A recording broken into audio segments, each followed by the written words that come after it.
I've entered the kingdom of Solum. Time stands still in the four realms connected to the Nexus. In this realm, it is eternal night. And let me guess. Eternal winter? By nature, Solum is bleak of climate, but nothing too harsh for its people. The Ferai are strong and resourceful hunters.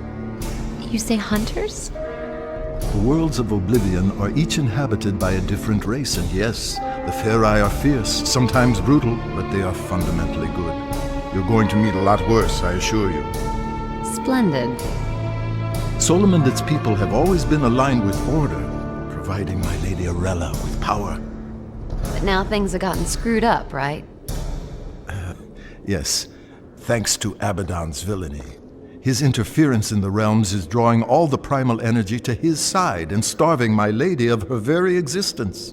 In truth, neither side can survive without the other, and soon everything will be destroyed.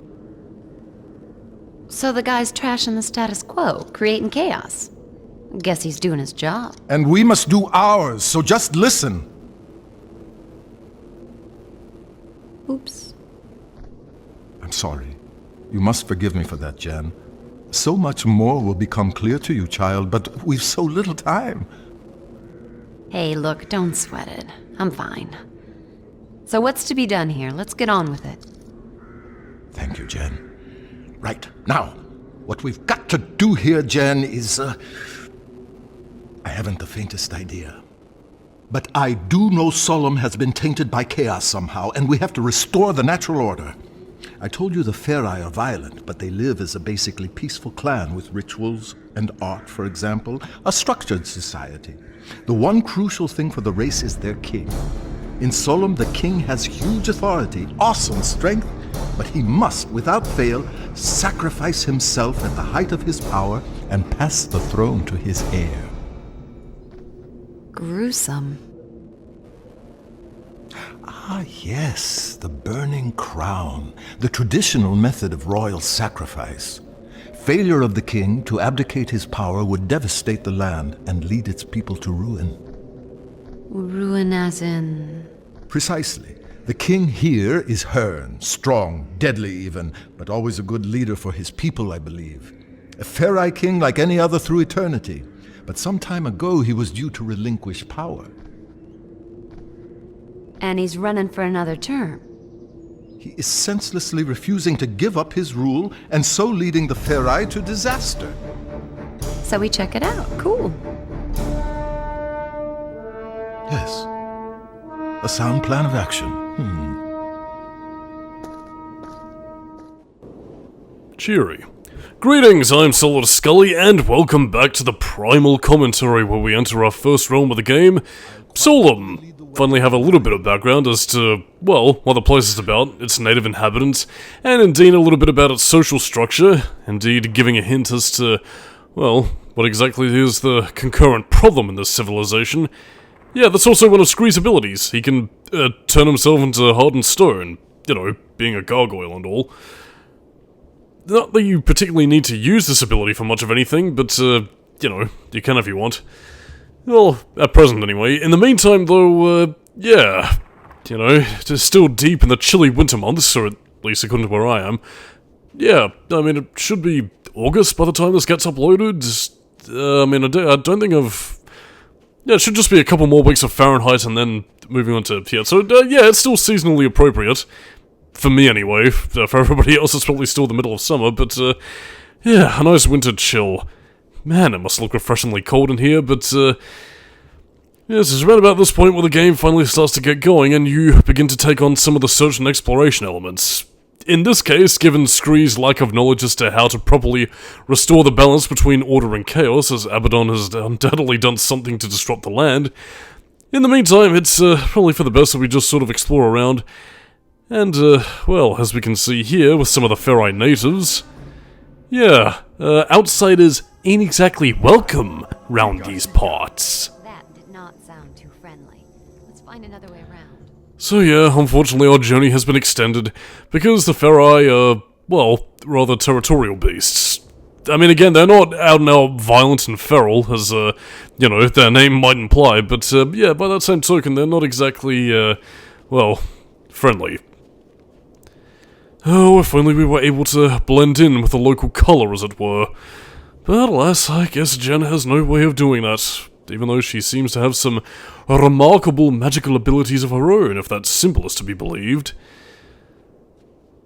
But in any case, so let us press onwards and find an alternate means of, well, seeing if we can get into anybody with a little bit more knowledge as to what's going on around these parts.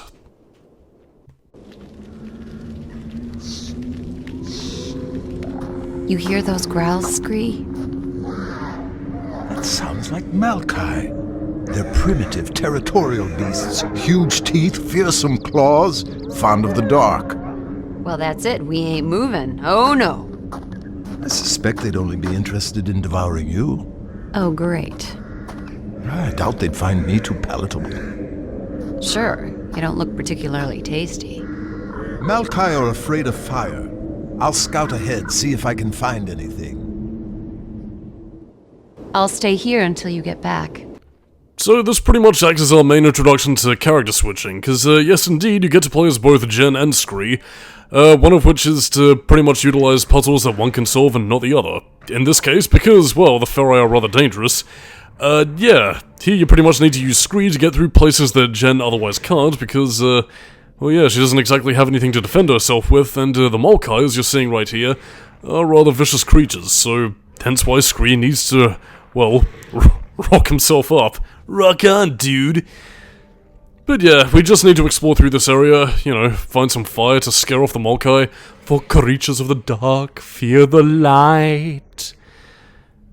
I mean, I suppose in terms of anything else, it means, you know, actual physical light source in terms of, you know, heating and everything. Because, I mean, otherwise you'd probably just have to, like, I don't know, shine a torch and then the Malkai would run away. Oh, well, maybe. I mean, again, this realm is stuck in eternal night, as, you know, Scree had mentioned, and, that does also, make me sort of wonder, like, about the whole nature of order and chaos. I mean, again, given the whole, and again, I'm sort of looking at it scientifically here, I suppose it's sort of meant to imply that, again, chaos, things sort of fall into complete disorder, so things don't function as they would otherwise would if, you know, order was the restored balance, but it does also bring me to wonder what exactly would happen if, order was to completely dominate. Would things just sort of stagnate, or would things just sort of continue to grow larger than in fact it is and cause destabilization in another way? I mean, I guess to sort of, to sort of use an easy metaphor, like putting too much air in a balloon, would it cause the natural orders of the Four Realms to sort of grow beyond the Nexus itself, or, I guess something a potential Primal 2 could have answered. But we never got a Primal 2. And that makes me very sad.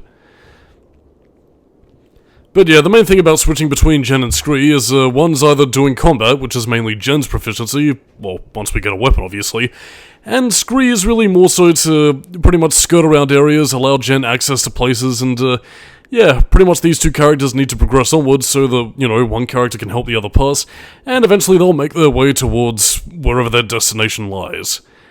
Man, that is a really cool image, and that is now the thumbnail of this video. Well, potentially. I'm not really too sure what else I could use for that, but as for anything else, though, yeah, introduction to basic mechanics, and as you saw right there, like, you can't really go too far away from Jen, because, you know, you need both characters to reach the same destinations, otherwise it would just be Scree, the video game. So yeah, it's in this case where you pretty much sort of explore around, you know, find places, and, we found a source of fire, now all we need is a torch, and bada bing, we do the thing, and we can, well, scare off the Malkai and allow Jen safe passage. But yeah, I mean, to kind of talk about the Malkai as anything else here, they're pretty much just sort of the, well, I suppose the lesser animals that the Ferai are sort of there to hunt and eat as part of their rituals and whatnot, so, yeah, don't worry, we are going to fight the Malkai, just as soon as we're adequately prepared. It's, you know, just sort of the Jen doesn't really have a pot to piss in, really. You would have thought that you would have otherwise used the torch to fight them off, but I suppose not. But yeah, as we sort of start to make our way back inside, yes, back you feral beasts, hiya, hiya, whatcha. Just sort of making sure I don't really miss anything. There we go. Back, mangy curs. Yes, Scree, your dialect is excellent. Your verbiage. That's it. How tasty. But yeah, part of also what you can utilize with some of your abilities is, again, you can, well, use it for puzzle solving, really. I've illuminated the cave, Jen. It should be safe for you to enter. Small point. Typical picky me. Should be safe or is safe? It is safe. Well done, big guy. So yeah, I mean, a lot of these cutscenes here are pretty much just sort of there to highlight what you can really do, and to kind of add on to what I was saying beforehand, albeit sort of cut a wee bit short because of the cutscene preceding it. Yeah, again, when you have, you know, certain abilities and items, you do use them for, well, tertiary puzzle solving. Probably best not to piss off the Molkai at this stage, but yeah, again, with Scree, you can light, you know, urns to give yourselves a bit of light, you know, both for illuminating the area, but in turn also, well, yeah, you know, allowing yourself to light certain fuses. Basically sort of apply puzzle solving to, well, wherever you need to go, really. And again, if you do need to figure out where you need to go, fittingly, just press the triangle button, and Scree will pretty much tell you to head in a general direction, or at least give you a fair idea as to, you know, what's going on currently in the plot, and pretty much what you need to do and where you need to go. Again, it doesn't completely spoil the challenge of the game, so again, there is going to be a fair bit of back and forth and, you know, relying on your wits and skills as the player to, you know, really sort of explore around, but, yeah, Primal does hit the right balance between, you know, making it accessible enough so that, you know, you have a clear idea of what you need to do and what needs to get done during your exploration, but by that same token, you know, taking off the training wheels and, you know, letting the player figure things out for themselves, and, you know, feeling rewarded for solving lateral puzzles. I mean, if I can kind of compare it to anything, which is somewhat fitting given a later jape that Cambridge Studio actually makes at a certain other franchise that partially inspired some of the design, yeah, it's sort of a bit like the original Tomb Raider in this instance, like the PS1 games in terms of how you traverse across the environment in some aspects. You know, being small and made from stone has some advantages. It does? Absolutely. I can climb up any stonework surface. Now that's something that might be useful to us, don't you think? I guess. Yeah, I mean, I guess. It's sort of cool that you do a little Spider-Man thing. I guess he has sharpened nails that sort of dig into the stone structure, because otherwise how the hell is Scree crawling around?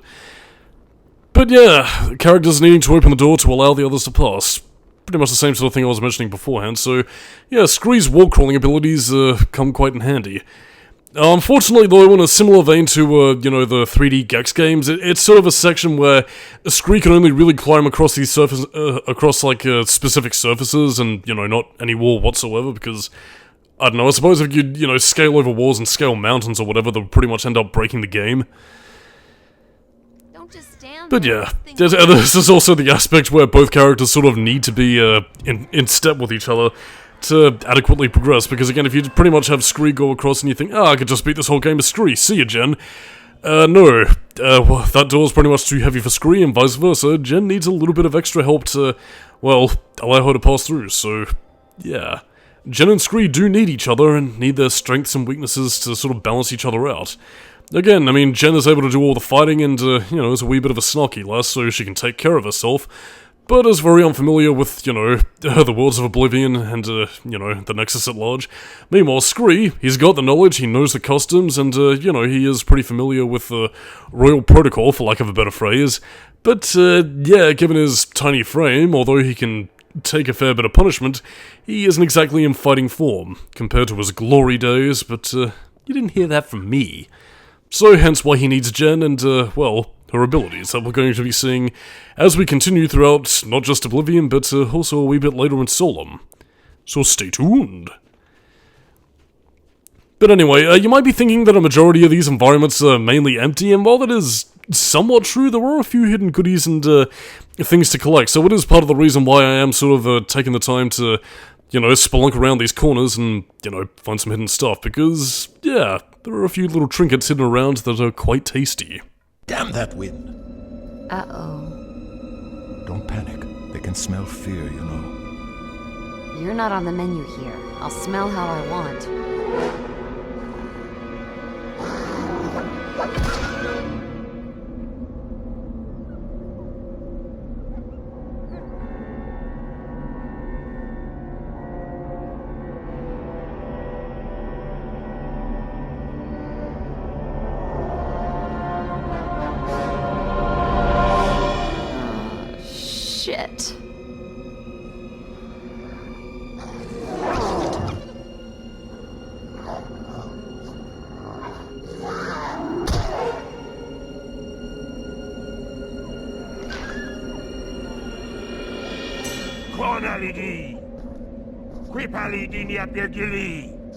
It's Herne. Don't worry. I can speak the demon tongue. Deus Safinta, Dwend Jen, Eb Ota Jimen Diarella, Eb Hivan Keferai, Ekta Sansetem Rekba. This runt would have me believe you're an envoy of the goddess Arella. You look more like a sniveling half-breed to me. Scree, I vote we're big enough to swallow the odd insult here. Strangers, in these treacherous times. Should I drive you from my kingdom, or leave you to the Maokai? Trust me, Lord Herne. We're here to help you. Help me? I suppose you must know the whereabouts of my son, then? Well, no. Then you are of no use. It was a night like this when Jared went missing. But listen, I do know what it's like to lose someone. My friend Lewis was taken from me. Couldn't we at least help you look for Jared? You seem ill-equipped to be helping anyone. Take this, and you may just survive the night.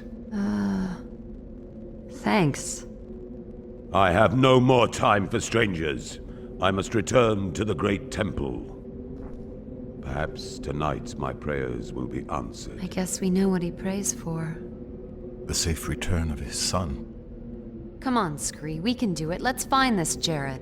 Fine, fine, as you wish. I'll add him to the list. Hey, why do you call me a half-breed? Perhaps it's time for me to scout ahead again. The plot thickens, indeedy so. Yeah, in this case, well, okay, first of all, this is a lodestone. If you find any of these throughout the hub world, pick up as many as you can, because, let's just say it'll come in handy with some of Scree's unique abilities. I don't know, just call it a hunch.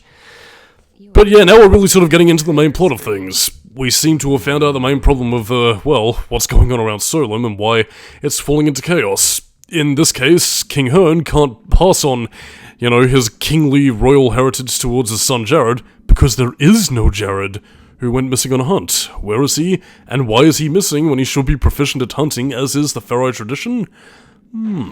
Mysteries for another day. Or rather this day, since it's eternal night, and time seems to have come to a bit of a stop with its eternal winter.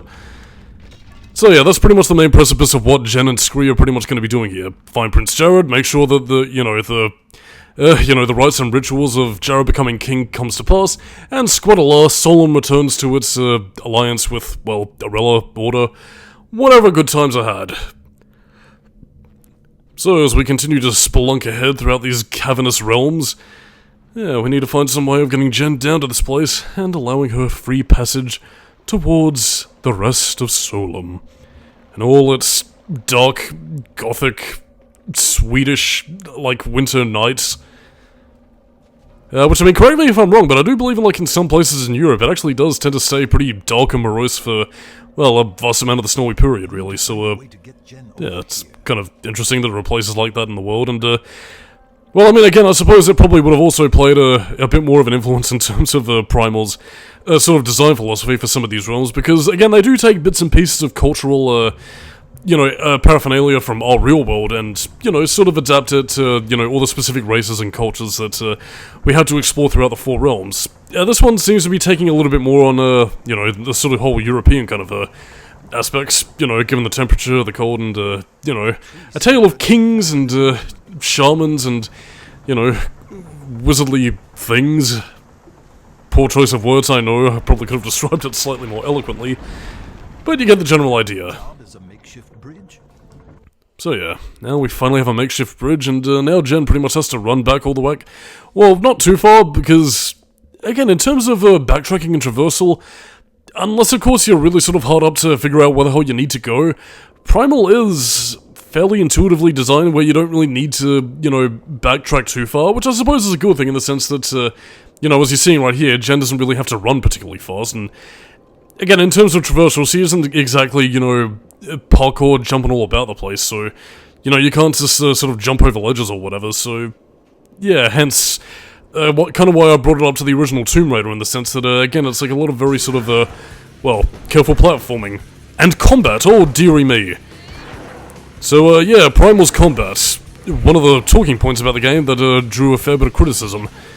Not that I think it's necessarily too bad, but I mean it is a little bit robust compared to a lot of other games. I would like to stress that this did actually come out in a bit of a pre-Devil May Cry 3 and God of War world, so, you know, it was a little bit before action games sort of became standardized enough for people to sort of have a good grasp on what formulas to copy and which ones to not, but, yeah, I suppose I'll probably, unless of course we're attacked by another Maokai. Are we? The bridge is broken. Oh no, dialogue. Well, I'll talk about the combat a little bit later, but in the meantime, though, yeah, it's a little bit robust. You end up actually using the shoulder buttons for pretty much, you know, blocking, heavy attack, light attack, and, more done in like a bit of a kick, jab, stab kind of way, so, yeah, very sort of robust combat schema, but at the same time, though, it does also have its, perks and bonuses if you're willing to invest. Albeit it's a bit inelegant and quite clunky in places, but, I don't know, it has its charm. Oh, balancing over a tree, dude! God, if this came out in the PS3 era, there would have been fucking 6-axis balancing up the fucking yin-yang. Ah, excellent shot. Truly, this is an epic journey of 3-pick proportions. And now, onwards to new adventure. So many earthquakes. The land suffers as a result of Herne's poor judgment. Several moons have passed since he failed to relinquish his throne. He didn't fail, Scree. How can he let go when there's no heir to take over? Of course. Of course. Finding Jared could be the key to restoring the balance in Solum. So, as you can see, Solum seems to be having some, well, destabilization problems.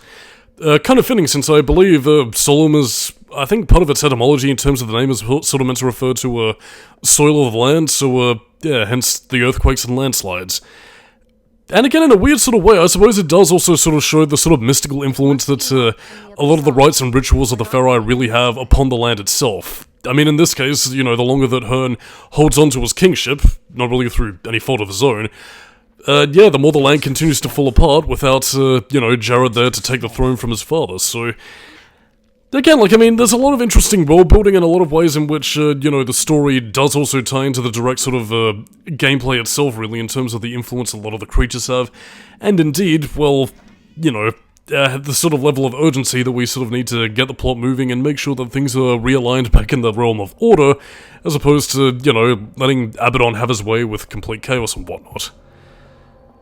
Oh, it's a shame we couldn't move those blocks, even with both Jen and Scree looking like fairly likely lads and lasses, but I guess no way of moving it.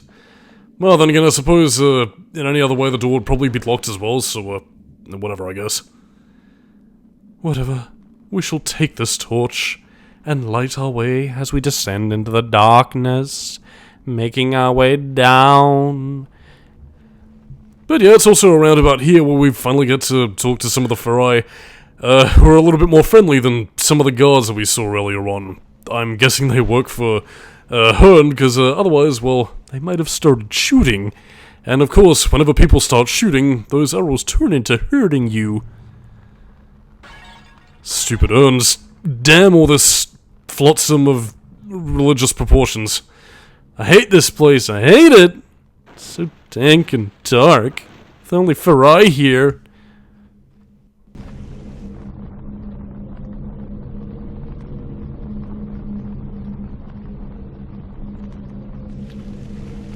We should ask these tribesmen if they know anything about Jared's disappearance.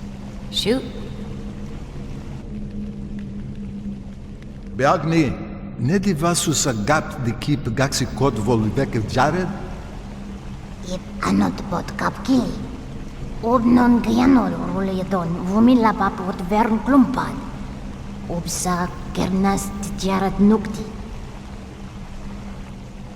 Apparently Jared used to hunt here. Some time ago, the locals heard a terrible fight raging. Nobody's seen him since. So yeah, it seems that most of the Pharaoh aren't too particularly bothered by this very human-looking woman and this strange gargoyle sort of coming about the place. By the way, I hope you don't mind, we're destroying your possessions. Well, not that the Pharaoh really seem to give a shit, they seem to be rather despondent about their lot in life. Of course, on to more relevant matters, yes, the trail is warm. Jared was here. He hunted here, but now he is gone. The game is afoot, as we continue to destroy the Farai's possessions that they are too despondent to retaliate with. I mean, again, while some of these Farai are, a bit on the level and, kind of friendly towards us, that's not going to be the same for all the Farai, because, as you can imagine, with chaos taking a hold, some Farai are a little bit more bloodthirsty than others. But in any case, so, we have our progression, we have our way to go, and thus, onwards out of the cave and into the cold again. Looks like we've hit a dead end. A dead end? Perhaps there is no way to go. Well, unless of course we see that giant cheese wheel over there, perhaps this may enlighten our mood. Ah, the light.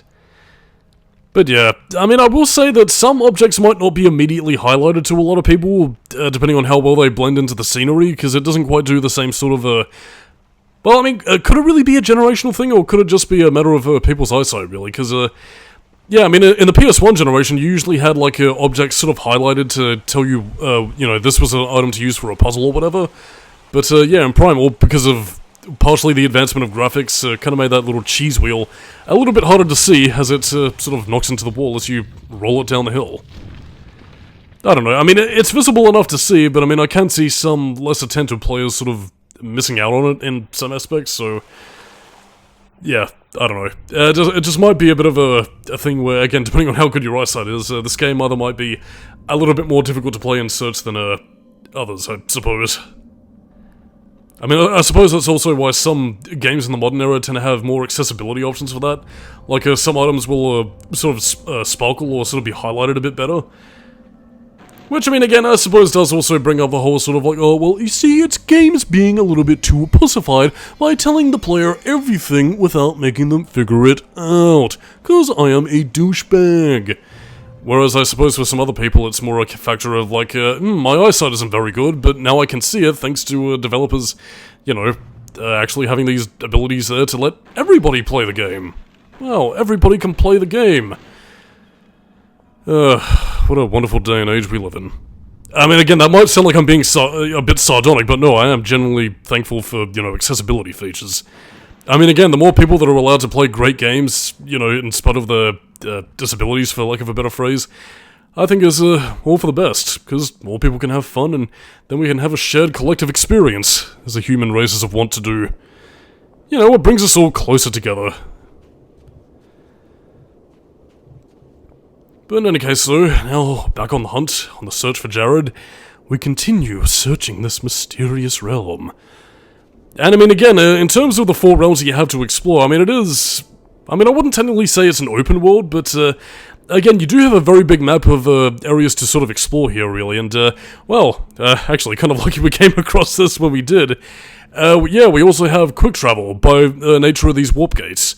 You can't exactly return to the Nexus right here and now, but you can use this to pretty much warp around different points of Solum, and, yeah, again, if you're missing a few specific areas before you finish a certain map, you can pretty much, travel around the warp gates and find little things that you missed. Locked. And again, if you hear Jennifer pretty much say something like that, it's pretty much the equivalent to, the typical Silent Hill game thing of, oh no, the door is jammed, I can't go through this way. So that's pretty much your clue to, know whenever, a door's locked.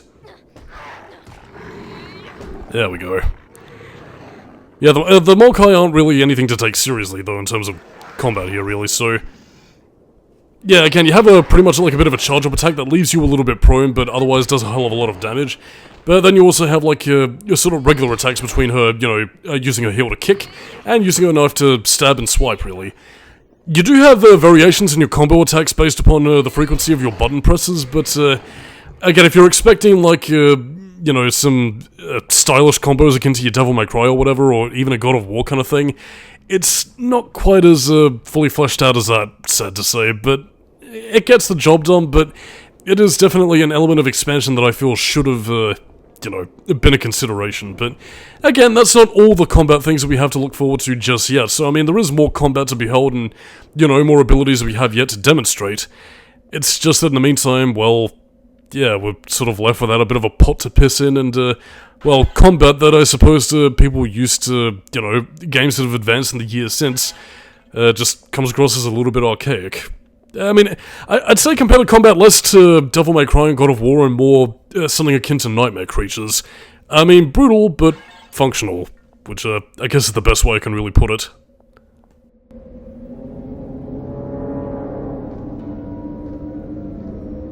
Now this isn't a good sign. What is it? It's a piece of a Ferai's horn. It has an engraved tip. The symbol is similar to one used by Herne's family. I guess we should show it to him then. Ah, a spoor. The hunt is on. I lick Jared's torn horn, and I taste the blood. The calcium bone. Yes, I will find you, Jared, and I will kill you. The hunt demands that I kill. On to more serious matters, though. Yeah, another gate area that requires both Jen and Scree to pretty much team up. And you do get varying lines of dialogue depending on which character you have selected as you approach the gate at the time. So again, you know, if you have Jen, she'll pretty much say, help me lift this thing up, you big lunk, and, you know, Scree similarly says, give me a hand with this, would you? So, yes, dialogue variances for lifting a gate. Truly, this is what the Video games were truly built for. And character switching puzzles. Spider Scree. He is about as small as a flea, eating bugs under the rug, and Jen needs a hen. I forgot where I was going with that, but yeah. Again, while Scree pretty much needs to sort of, you know, climb up and down the walls, Jen pretty much scales across the wall. Why Scree couldn't do this himself, I have no idea. Maybe his wings get in the way, or... well, I guess maybe given his frame, he's a bit of a chubby man, so I guess he couldn't really, like, balance himself, I guess? Oh well, whatever. He jumps across the pond and pretty much climbs his way up, and yeah, Jen pretty much does this whole Batman shimmy all the way across the ledge, and squadala, we are one step closer to finding out the location of Prince Jared. But will our prince be here, or in another castle? Oh, truly we must travel our way through, while also destroying more of the Ferai possessions. Well, again, it's video game logic. If you have crates, boxes, barrels, caskets of wine, they must be destroyed, for they may contain goodies. Or alcohol. Whatever's your poison, we shall take it all.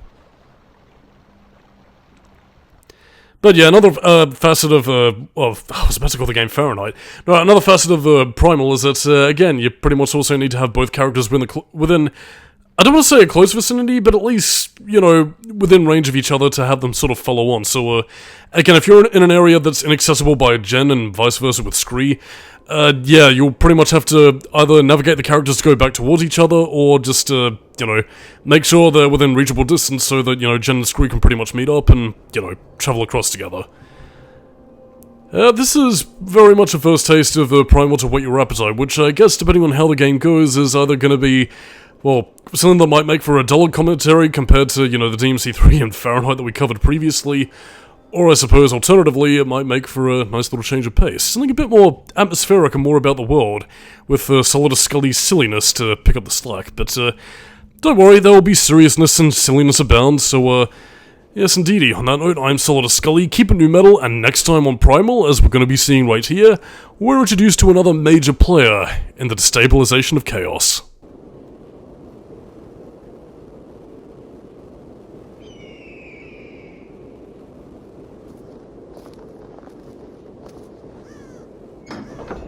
Get down, someone's coming.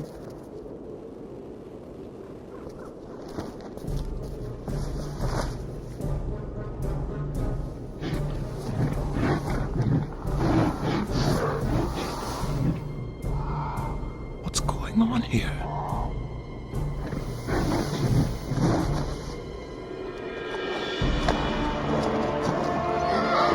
Who's she? Ah, it's Lady Davena. Wait, Scree. I don't know who she is, but this does not look like a welcoming committee. Casusdis is includi vit deos jaluenari. Die job tu penny. Barduli alheg diden. Dur san jeep mop vedenbol hen. Deos niet job op kaverbe. Tupid! Du lasso san pen, ati san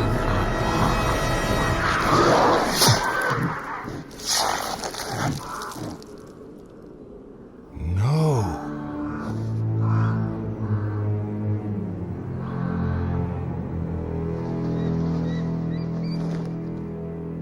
I don't understand. Davena is known as a noble and just queen. Why would she have someone murdered like that? Guess she ain't the gal she used to be. The prisoner was no criminal. He was a shaman, a Ferai holy man. He spoke of uncovering Davena's secret and that there were others still loyal to Herne. We must find out what he meant. Wonder if Herne knows about his wife's mean streak. I doubt it, and I don't relish the task of telling him.